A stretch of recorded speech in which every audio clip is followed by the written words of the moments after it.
Hello everyone, आज के इस वीडियो में हम लोग वर्क डन बाय करंट के बारे में पढ़ेंगे। इलेक्ट्रिसिटी के 13 एपिसोड में आप लोग मौजूद है वेदांत एकेडमी चैनल पर। आप ये वीडियो देख रहे हैं। मैं हूं कौशिक, आप सभी का स्वागत करता हूं। और अब हम देखेंगे कि एक इलेक्ट्रिकल सर्किट के अंदर वर्क कैसे डन होता है।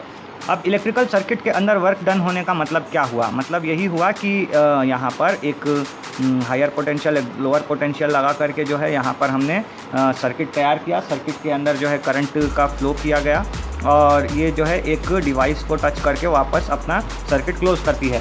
तो यहाँ पर ये जो डिफरेंस है हायर पोटेंशियल का और लोअर पोटेंशियल का, इसे हम वी कहते हैं, हम लोगों को मालूम है। और ये जो वर्क यहाँ पर एक मशीन हमने लगाया या इक्विपमेंट हमने लगाया वो यहाँ पर है रेसिस्टेंस के रूप में। तो वर्क कैसे होता है, वर्क का फॉर्मूला इससे पहले ही हम लोगों ने एक देखा था इसी चैप्टर में। वो है जब हम वोल्टेज के बारे में पढ़ रहे थे तब। तो वोल्टेज क्या था? एक्चुअली में वोल्टेज यही था कि कितना वर्क हुआ है कितने चार्जेस के साथ। यहाँ से एक चार्ज निकला, इसने 2 वर्क किया और वापस पहुँच गया। 2 चार्जेस निकले तो वो 4 वर्क किए और वो जो है अपने वापस जगह पहुँच गए दोनों। 3 अगर यहाँ पर निकले तो तीनों जो मिल कर के हैं यहाँ पर उन्होंने 6 वर्क किया और वापस पहुँच गए। ऐसे ही कितने मतलब वोल्टेज में हम देखते हैं कि कितने पार्टिकल्स है, चार्ज पार्टिकल, और उन्होंने कितना वर्क किया। तो इसी से जो है हम लोग वोल्टेज को कैलकुलेट कर पाते हैं। तो यहाँ पर एक और चीज़ मैं आपको बताना चाहूँगा। जो ये Q हमने लिखा है यानी चार्ज पार्टिकल्स, इसका भी एक फार्मूला हमने इससे पहले निकाला था।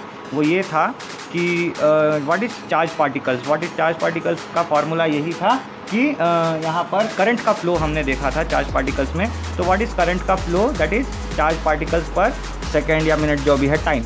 तो यहाँ पर I के जगह हमने जो है Q/T लिखा। तो जब हम Q/T लिखेंगे तो हम यहाँ पर I का वैल्यू निकाल सकते हैं। हम लोग I का वैल्यू यहाँ पर Q/T लिख सकते हैं। तो यहाँ पर Q का वैल्यू हम लोग लिख लेते हैं। तो हमको Q चाहिए, तो ये T जो है लेफ्ट हैंड साइड में चला गया, या डिनोमिनेटर में है या न्यूमरेटर में आ जाएगा। तो ये हो जाएगा Q=IT।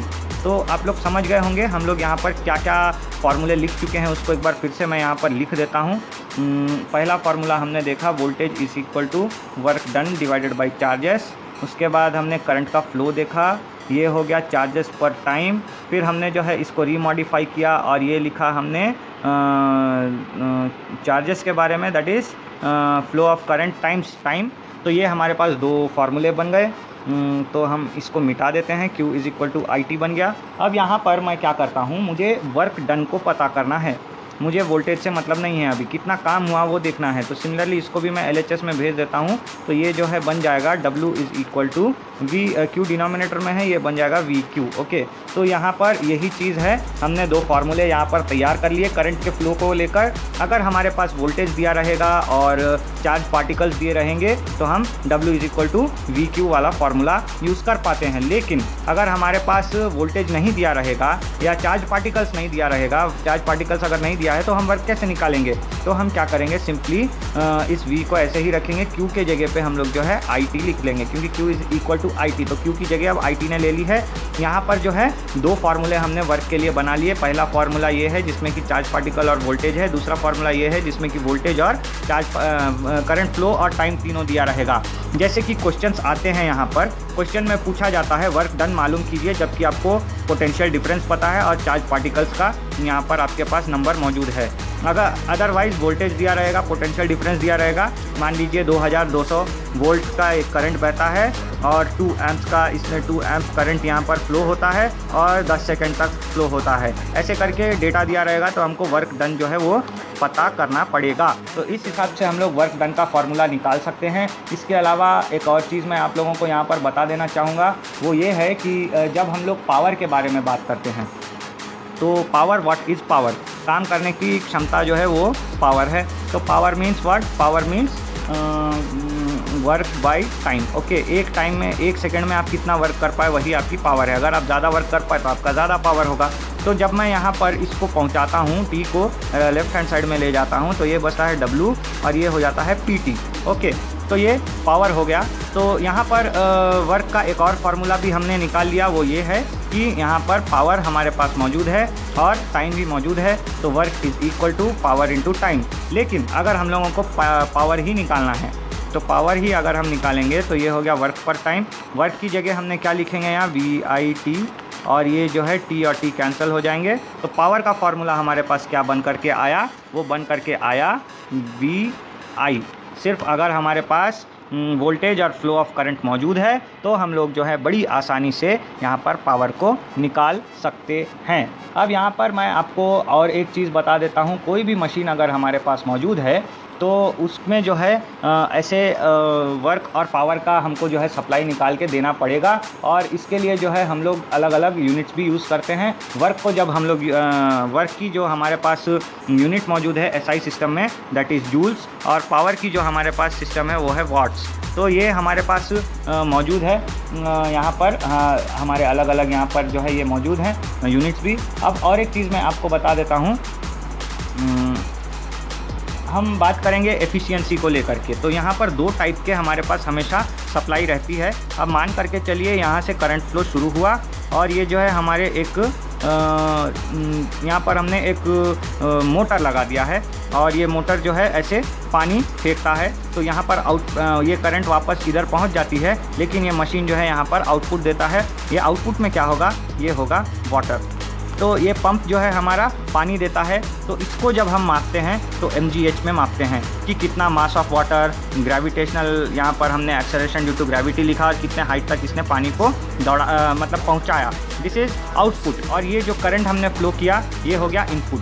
ओके, ये हमारा इनपुट। तो हमारा इनपुट हमेशा करंट रहेगा और आउटपुट हमेशा वाटर रहेगा। तो यहाँ पे इनपुट का अलग पावर है, आउटपुट का अलग पावर है। इन दोनों पावर्स को हम सेपरेट देखते हैं। तो यहाँ पर ये जो पावर्स है इनमें हम लोग एक रेशियो बना लेते हैं। इसी रेशियो को कहा जाता है एफिशिएंसी। Efficiency, okay. एफिशिएंसी को हम लोग जो है ऐसे रोमन लेटर से शो करते हैं। और ये जो है कैसे निकालता है हम लोग, output power divided by input power. कितना आउटपुट आया और कितना इनपुट आया, इन दोनों के रेशियो को जो है हम लोग एफिशिएंसी कहते हैं। इसको कैलकुलेशंस इजी करने के लिए हम लोग एक काम और कर सकते हैं, इसको जो है हम लोग टाइम्स 100 करके परसेंटेज निकाल सकते हैं। जब भी हम लोग किसी मशीन की एफिशिएंसी पूछते हैं तो हमको पता चलता है कि वो 70%, 50% एफिशिएंसी देती है। अगर हम लोग उसमें 200 यूनिट करंट भेजते हैं और वो जो है हमको यहाँ पर एफिशिएंसी में देती है 50%, तो हम 200 अगर भेजेंगे उसमें करंट सप्लाई, तो काम सिर्फ 100 का ही होगा, क्योंकि 50% जो है उसकी एफिशिएंसी है। बाकी का जो 50% है वो क्या हुआ, वो हो जाएगा हीट के रूप में ट्रांसफॉर्म हो जाएगा। वो मशीन हीट होने लगेगी और वो जो 50% हमारी एनर्जी थी वो निकल करके हीट बन जाएगी, जिसके बारे में हम लोग अगले एक लेक्चर में देखेंगे। हीट से रिलेटेड प्रॉब्लम्स उसमें रहेंगे। अब आप लोगों के सामने इतने सारे फार्मूले आ चुके हैं। एक मैं यहाँ पर आपको छोटा सा एग्जाम्पल भी करके बताना चाहूँगा। यहाँ पर हमारे पास देखिए एक 100 वाट का बल्ब है। एक पावर दिया गया है जो कि है 100 वाट्स का। हमारे पास एक बल्ब है, बल्ब का जो पावर है वो है 100 वाट्स। ओके, तो ये 100 वाट का बल्ब है और ये 2 घंटे के लिए मैंने चलाया, 2 आवर्स मैंने इसको जो है लगातार चलाया। तो इसके अंदर का जो हमारा वर्क है वो कितना हुआ, इसको हम लोग काउंट करेंगे। ये बहुत ही बेसिक क्वेश्चन है। घर में करंट को यूज़ करते हैं तो हम लोगों को ये सब जानकारी बहुत मामूली होना ज़रूरी है। तो हम जब इसको जो है निकालते हैं वर्क कितना हुआ, तो हमारे पास यहाँ पर वर्क का एक यहाँ पर हमारे पास ये मौजूद है फार्मूला, जो कि है power into time joules. Okay, तो ये हम लोग निकालेंगे पावर इंटू टाइम के फार्मूले से। तो ये हमारे पास पावर आ गया और ये हमारे पास टाइम भी आ गया। हमारा जो पावर है वो है 100 वाट का और टाइम जो है 2 घंटे का है। लेकिन 100 वाट जो है वो एसआई सिस्टम में बैठ जाएगा, 100 वाट बनेगा। लेकिन 2 आवर्स को हम लोग ऐसे नहीं लिख सकते। एसआई सिस्टम में टाइम मापने के लिए हमको जो है सेकंड्स यूज़ करना पड़ता है। तो हम उसको क्या करते हैं, 1 घंटे में आप याद रख लीजिए 3600 मिनट होते हैं, सेकेंड्स होते हैं। और हमारे पास यहाँ डेटा में 2 आवर्स की बात लिखी गई है, तो हम इसको 2 टाइम्स मल्टीप्लाई कर लेते हैं। तो यहाँ पर हमारे पास जो आंसर आएगा वो आएगा कुछ W इज़ इक्वल टू, यहाँ पर हमारे पास आएगा 720000। ये हो गया हमारा 7,20,000 हम लोग ने जूल्स यहाँ पे जो है वर्क किया। अब इस 7,02,000 को भी लिखने के कई तरीके हैं। मैं फिज़िक्स में आपको फिर से एक बार इस एग्जांपल के थ्रू बता देता हूँ। हम चाहे तो इसको लिख सकते हैं 720। ओके, हम इसको जो है लिख सकते हैं 720, ये 3 है तो इस 3 को हटा देंगे, 720 बचा। इन 3 को जो है हम किलो कर देंगे तो ये किलो जूल्स बन जाएगा। तो ये किलो जूल्स बन गया। इसको हम एक और चीज़ कर सकते हैं, ये है 7, ये है 0.2 लिख दिया। ये 2 से स्टार्ट करते हैं, 1 2 3 4 5, तो ये कितना हुआ इंटू 10⁵ जूल्स।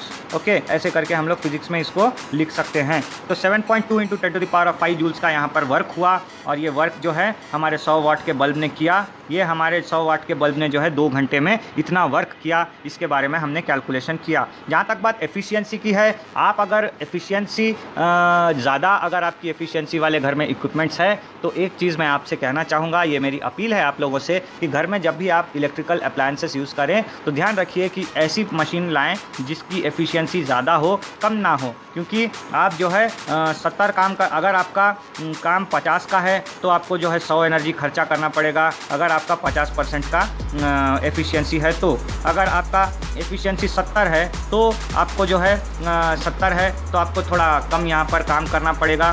तो ऐसे करके मतलब अगर आपकी एफिशिएंसी ज़्यादा रही तो आपको जो है करंट का सप्लाई भी कम लगेगा। तो ये बन जाएगा 140।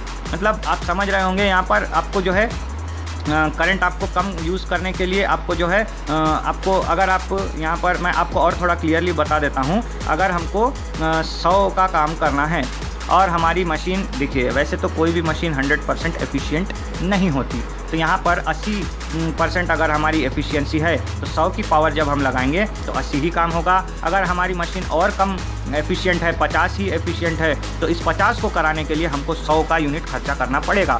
तो इससे बहुत ही एनर्जी का लॉस होगा। हमारे कंट्री में एनर्जी की बहुत रिक्वायरमेंट है अभी, तो इस चीज़ को ध्यान में रखते हुए मैं आप लोगों से ये कहना चाहूँगा कि अच्छी एफिशिएंसी की मशीन्स आप यूज़ करें, अप्लायंसेस, इलेक्ट्रिकल अप्लायंसेस यूज़ करें। गवर्नमेंट जो है ऐसे 5 स्टार रेटिंग्स के अलग अलग इक्विपमेंट्स उतारती है। इन 5 स्टार्स में से किसी भी मशीन के ऊपर कुछ नंबर ऑफ़ स्टार्स ऐसे डार्क किए होते हैं। अगर 3 है तो खरीदने के लिए पहले सोचिए, अगर 4 है तो बिल्कुल खरीदिए, 5 है तो भी अच्छे से खरीद लीजिए। अगर आपकी मशीन 3 स्टार रेटेड ही है तो फिर ख़रीदते टाइम एक बार सोचिएगा कि इसमें जो है आपको बहुत मुश्किलात आ सकते हैं, आपको करंट का बहुत खर्चा हो सकता है, और अगर आपको लगता है कि कोई अल्टरनेटिव नहीं है तो ही आप उस मशीन को खरीदिए। तो व्यूवर्स, मिलते हैं अगले वीडियो में हीट वाले सेक्शन के साथ, क्योंकि हमने यहाँ पर देखा एफिशिएंसी के अंदर कि 100 में से सिर्फ 80 करंट जो है वो यूज़ हुआ और बाकी का 20 जो है वो हीट बनकर चला गया। इस 20 को हम अब अगले वीडियो में कैरी फॉरवर्ड करेंगे। तो मिलते हैं अगले वीडियो में।